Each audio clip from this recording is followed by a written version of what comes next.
মেয়ে যত বড় হচ্ছে ওর আবার তত অলসতাটা একটু বেশি হয়ে যাচ্ছে। ঘুম থেকে উঠেছে কিন্তু বিছানা থেকে এখনো উঠেনি, জাগনা আছে। এতবার করে ডাকছি কিন্তু কোনো সাড়াই দিচ্ছে না, শুধু দেখো পাগুলো নাড়াচ্ছে। শুভ সকাল বন্ধুরা, কেমন আছো সবাই? আশা করি সবাই ভালো আছো, সুস্থ আছো। আমরা মোটামুটি আছি। নতুন আরেকটি ব্লগে তোমাদের অনেক অনেক স্বাগত, ভালোবাসা। আজ হচ্ছে বৃহস্পতিবার, এখন বাজে সকাল ঠিক 7:30। এখন থেকে তোমাদের সাথে নিয়ে ভিডিওটা শুরু করছি। মেয়ের কাণ্ড দেখছো? যখনই বললাম তোমার পাপা আসছে পাপা, তখনই দেখো বিছানা থেকে উঠেই পড়লো। সত্যি মেয়ে না বড্ড তার পাপাকে খুবই ভালোবাসে। আর আমার বিছানা চাদর চেঞ্জ করার ধরনটা দেখলে? একদিক থেকে বিছানাটাকে চেঞ্জ করে নিয়ে আসলাম, কেননা ওই যে মেয়ে অলসতা, উঠতেই চাচ্ছে না। হয়তো ওর শরীরটা একটু অত একটাও ভালো লাগছে না, নালে হুট করে কোনোদিন আবার হুট করে উঠেই পড়ে। তো যাই হোক, ওদিকে এক কিনারে রেখে দিলাম। আবার বেশি জেদ করলে কান্নাকাটি, আর সকাল সকাল যে কান্নাকাটি ভালোও লাগে না বাচ্চাদের, তাই না? তো এভাবেই বিছানা চাদরটাকে চেঞ্জ করে নিলাম। চেঞ্জ করার কারণ হচ্ছে দুদিন হয়েই গেল চেঞ্জ করেছি, কিন্তু ওই যে বললাম না, মেয়েদের যে মাসে মাসে আমাদের যে ওছুজ একটা আছে ব্যাপার, তো সেটাই ওছুজ কাটবো আজকে। সেজন্যই সব কিছুই ধোয়াধুয়ি কাচাকাচি করব। সব কিছুই না, শুধু বালিশের কভারগুলো আর বিছানার চাদর এগুলোই জাস্ট ধুয়ে নেব। আর মেয়ের তো টুকিটাকি, বাচ্চা থাকলে তো জানোই টুকিটাকি কাপড় থাকেই, তাই না? তো এদিকে সকালবেলা তো আমি খুব সকালবেলায় উঠেছি, আজকে বৃহস্পতিবার তো জানোই। তো উঠে আমি বাসি কাজগুলো সেরে নিয়েছি। রান্নাঘরের বাসনপত্র তো রাত্রেবেলায় পরিষ্কার করেছি, জাস্ট রান্নাঘরটা একটু পরিষ্কার করে নিয়েছি। এখন ভাবছি যে চলো একটু ঘরটা লেপে নিই, আর না লেপলে ভালোও লাগে না। এই যে মেয়ের অলসতা কেটে এখন বিছানা থেকে নামলো, দেখতেই পারলে। তো একাই ও এখন একটু ব্রাশ করবে, প্যান্ট পরবে, তো টুকিটাকিগুলো কিন্তু একাই করতে পারে। যাই হোক, একটু বাচ্চাদেরকে একটু শেখাতেও হয়, বেশি মাথাও আবার উঠানো যায় না। তো চলো। আর আমার সত্যি সংসারে না, ছোট হোক আর বড় হোক, সংসারে আমি ভাবি সংসারে প্রত্যেকটা কাজ কিন্তু একই, তাই না? তো আমার ছোট সংসার হলেও কিন্তু মানে সব কিছুই আমার করতে হয়, সত্যি। তো চলো এদিকে, এই যে দেখো মেয়ের দুষ্টামি, ওর সব সময় হচ্ছে নতুন নতুন ড্রেস পরার ইচ্ছা, নতুন সব কিছু, মানে এরকমই একটা ওর। তো নতুনটাই দিয়ে দিলাম, ও এখন বাইরে একটু হাঁটাহাঁটি করবে। আর এদিকে তো একটু গরম গরম পড়েই গেছে। চলো টুকিটাকি কাজগুলো সেরে এখন স্নান করব। আর হচ্ছে আমার হাতে দেখতে পাচ্ছ ওটা কি বলো তো? তো এই যে স্নান করব, যেহেতু মাথা শ্যাম্পু করব, এটা হচ্ছে হারকিপ।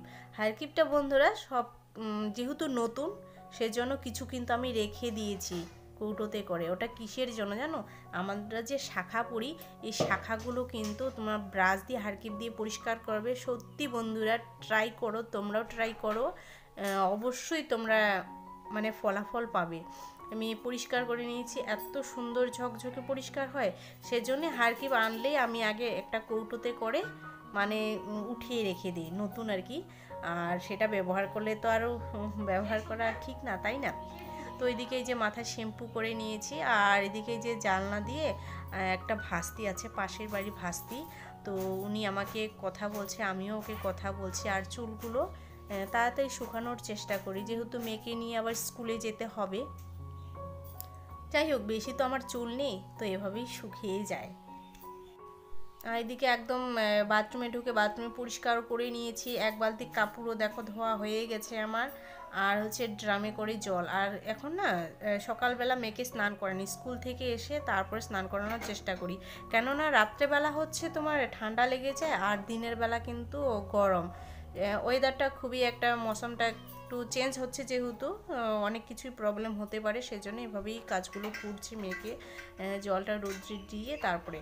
তো এদিকে দিয়ে এসে তারপর ভাতটা বসিয়ে দিলাম। এদিকে দেখতেই পারলে যে আলু সিদ্ধ, ভাত আর হচ্ছে ডাল, কৌটোতে করে ডালটা সিদ্ধ দিয়ে দিলাম। তো যেটা আমার মানে খুব তাড়াতাড়ি হয়ে যাবে, সেটাই আজকে করতে হলো।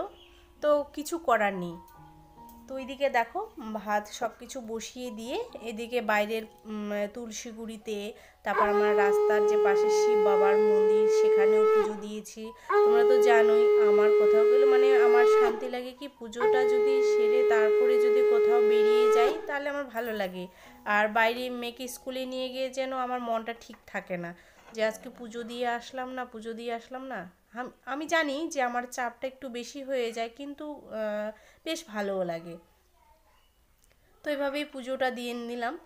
আর আমার লক্ষ্মী ঠাকুরের তোমরা আবার কেউ কেউ বলতেই পারো যে আসন, সত্যি আমি আসন কিনবো, সেটা অবশ্যই তোমরা দেখতে পারবে। আর এই যে দেখো মেয়ে এখানে, যেহেতু ও লিখতে বলতে কখগুলো একটু লিখতে পারে না, সেজন্য ও দিদিকে বললাম যে ও একটু শিখিয়ে দেওয়ার জন্য।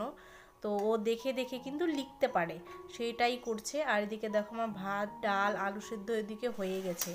তো ভাবলাম যে এইদিকে আলু সিদ্ধ আর ডাল মেয়ের তো হয়ে যাবে, আর আমার একটা আছে যেহেতু টমেটো আর হচ্ছে কুল ছিল, সেগুলো দিয়ে একটা চাটনি বানিয়ে নিলাম। তাড়াহুড়ো করে মেয়েকে কোনোরকম পরিষ্কার করে দিয়ে ওকে একটু খাইয়ে দিলাম, কেননা ও টিফিনে তো ভারী খাবার খায় না, জাস্ট শুধু ফল। খুব কষ্ট করে একটু ভারী খাবার বলতে ভাত আলু সিদ্ধ দিয়ে খাইয়ে দিলাম। আর আমি কিন্তু খাওয়া আমার হলো না। খুবই সত্যি আজ আমি এত কাজ করতে করতে এত পাগল হয়ে গেলাম, মানে আর বলি কি বোঝাবো তোমাদের। তোমরা দেখতেই পারছো। তো কোনো রকম তাড়াতাড়ি কোনো রকম চুড়িদার যা পেয়েছি তাই পরে একদম এই যে বেরিয়ে পড়ছি।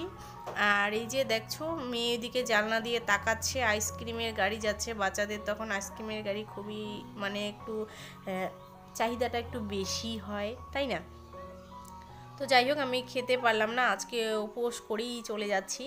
করার কিছুই নেই, এরকম হবেই। বাচ্চাকে মানুষ করা একা মানুষ করা খুবই টাফ, তোমরা দেখতেই পারছো। তো অনেকক্ষণ বাদে বন্ধুরা চলে আসলাম স্কুল থেকে, একদম মেয়েকে নিয়ে এসে মেয়ে এখন ঘুমিয়ে পড়েছে। আর আমাদের বাড়ির অবস্থা দেখো, এগুলো কি বলো তো, তোমরা একটু কমেন্ট করে আমাকে জানাও তো কারা কারা এগুলো চেনো। যারা চেনো অবশ্যই কিন্তু আমাকে কমেন্ট করে বলো যে এগুলো কি। সত্যি বাড়ি এসে দেখি এরকম অবস্থা, উঠোনে পাতায় পাতা একদম ভরপুর, যেহেতু হাওয়া। এখন তো চৈত্র মাস, কালকে থেকেই চৈত্র মাস পড়ে যাবে।